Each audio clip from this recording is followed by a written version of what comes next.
আমরা এসেছি শ্রী শ্রী দেবী তীর্থমণি হরি মন্দির তীর্থধাম কৃষ্ণপুরে।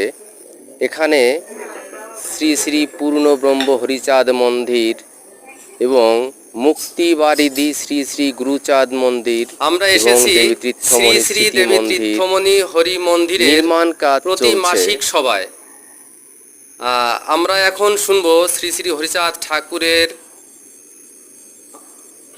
ঠাকুরের বন্দনা পাঠ।